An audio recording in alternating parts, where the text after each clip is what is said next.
அண்மையில் ஒரு மலையாள காணொளி காண நேரிட்டது. அதை குறித்து குறிப்பிடுகின்றேன். அதாவது ஒரு 14ஆம் நூற்றாண்டு வரையிலும் ஏறக்குறைய ஒரு 500-600 ஆண்டுகளுக்கு முன்பு வரை இன்றைய கேரளத்தில் நல்ல தமிழ் புழக்கத்தில் இருந்தது. இந்த 14ஆம் நூற்றாண்டின் இறுதி பகுதி தமிழ்நாட்டில் பெருத்த மாற்றங்களை நிகழ்த்தியது.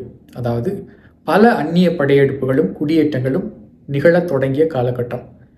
டெல்லி சுல்தானியர்கள், பிறகு விஜயநகர படையெடுப்பு, விஜயநகர பேரரசுகளை தொடர்ந்து அவர்களின் வழித்தோன்றல்களான நாயக்கர்களின் ஆட்சி, நாயக்கர்கள் தஞ்சைக்கு கூட்டி வந்த மராத்தியர்களின் ஆட்சி, இவர்களோடு வந்த கன்னடர்கள், சௌராஷ்டிரர்கள் என ஒரு 6 மொழி பேசும் மக்களின் குடியேற்றங்கள் இந்த 400 ஆண்டு காலத்தில் தமிழகத்தில் மிகுதியாக நிகழ்ந்தது. இவர்களுடைய ஆட்சி தான் தமிழகத்தில் நிலவியிருந்தது. இந்த ஆட்சியின் கீழ்தான் தமிழும் தமிழர்களும் அடங்கியிருந்தார்கள். இதனால் பல மொழி கலப்புகள் தமிழ் மொழியோடு கலந்தன.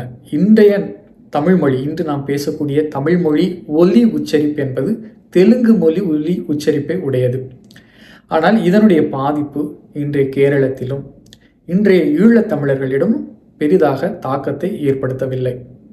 ஆனால் 14ஆம் நூற்றாண்டுகளுக்கு பிறகு கேரளாவில் அந்நிய படையெடுப்புகளும் பல குடியேற்றங்களும் நிகழவில்லை. ஆனால் மிகுதியாக வடமொழி ஆதிக்கம் செலுத்திய காலகட்டம். இன்றைய மலையாளிகள் தங்களுடைய மலையாள மொழிக்கென்று இலக்கணம் வகுத்து கொண்டது இந்த 400 ஆண்டு காலத்தில் தான். அவர்கள் கூறுவது, அவர்களுடைய இலக்கியம், அவர்களுடைய பழமையான இலக்கியம் என்பது ஆதி காவியம் என்று அழைக்கப்படுகின்ற ராமசரிதம். எனக்கு இந்த ராமசரிதத்தை குறித்து முழுமையாக அறிந்து கொள்ள வேண்டும் என்று மிகுந்த ஆவல். ஏனெனில் அந்த நூலானது தமிழ் இலக்கண நடையில் எழுதப்பட்டிருக்கிறது. எழுத்து வடிவம் மட்டும்தான் வட்டெழுத்து.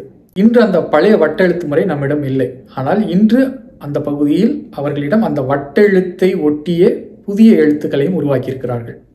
எழுத்துக்கள் நம்மையும் அவர்களையும் வேறுபடுத்துகின்றன. ஆனால் அதில் இருக்கக்கூடிய பாடல், அதனுடைய ஒலிப்பு முறை அனைத்தும் தமிழ் நடையில் இருக்கிறது. இதை குறித்த ஒரு தேடல் எனக்குள் மிகுதியாக உண்டு. அதனுடைய மலையாள மொழியினுடைய அந்த ஆதி காவியமான ராமசரிதத்தினுடைய முழு படலமும் எனக்கு கையில் கிடைக்கவில்லை. கிடைத்திருப்பது சிறு சிறு பாடல்களாகத்தான் கிடைத்திருக்கின்றன. அந்த பாடலில் முதல் வரியிலே அவர் தமிழ் கவி வல்லோன் என்று குறிப்பிடுவார். தமிழ் என்ற மொழியின் பெயரை 2 முறை அங்கு பயன்படுத்தியிருக்கிறார்கள். எனக்கு கிடைத்த பாடலில் அந்த 2 முறை பயன்படுத்தப்பட்டிருக்கிறது.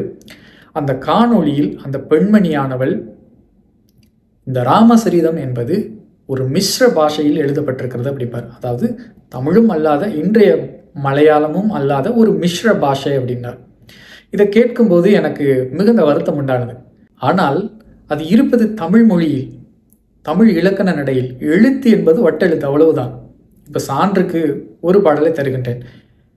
மெல்ல நம் குலம் முடிப்பான், வேந்தனாய் பிறந்தான் இப்போல்.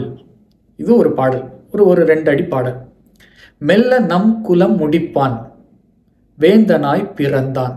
அழகான தமிழ் நடையில தான் இருக்கு. இன்று அவர்கள் இந்த இலக்கண நடையில் அவர்கள் பேசுவதில்லை. அவர்களுடைய எழுத்துக்களும் இலக்கியங்களும் அமைக்கப்படுவதில்லை. ஆனால் எனக்கு அதனால் அந்த மலையாள எழுத்துக்களை முறையாக பயின்று அந்த இலக்கியத்தை முழுமையாக தமிழில் கொண்டு வரணும்னு எனக்கு மிகுந்த விருப்பம் உண்டு. இந்த ராமசரிதத்துக்கு பிறகு ஏற்பட்ட மிகப்பெரிய மணிப்பிரவாளம், வடமொழி கலப்பினால் உண்டான இலக்கியங்கள் தான் அவர்களிடம் மிஞ்சி இருக்கின்றன. இதுதான் ஒரு பெரிய படைப்பு. ஆனால் இந்த படைப்பு கூட தமிழில் தான் இருக்கிறது. அதை அந்த பெண்மணி தமிழ் என்பதை புறக்கணித்துவிட்டு அதை மிஸ்ர பாஷை என்று குறிப்பிட்டது உண்மையிலேயே எனக்கு ஒரு மனதில் மிகுந்த ஆழ்ந்த வருத்தத்தை உண்டு பண்ணியது. குறிப்பாக இன்று 400 ஆண்டு காலம் பயன்படுத்துகின்ற இந்த மலையாள மொழிக்கு அவர்கள் நம் பழந்தமிழ் இலக்கியமான சிலப்பதிகாரத்தை காட்டித்தான் செம்மொழி தகுதி பெற்றார்கள். பழங்கால தமிழ் இலக்கியத்தோடு தொடர்பில் இன்றும் இருப்பவர்கள் தமிழர்கள். அங்கு தொடர்பு வந்துவிட்டது. அவர்களுக்கென்று ஒரு புதிய நியதியை, புதிய இலக்கண உக்திகளை கையாளுகிறார்கள். 60 விழுக்காடு வடமொழியும் 40 விழுக்காடும் தமிழும் கலந்த ஒரு கலவைதான் இன்றைய மலையாள மொழி இருக்கிறது. அதாவது தமிழில் கூற வேண்டும் என்றால் ஒரு மணிப்பிரவாளம் தமிழ், அவ்வளவுதான். மலையாளத்தின் ஆதி காவியம் தமிழ் மொழியில் இருக்கிறது, மிஸ்ர பாஷையில் அல்ல.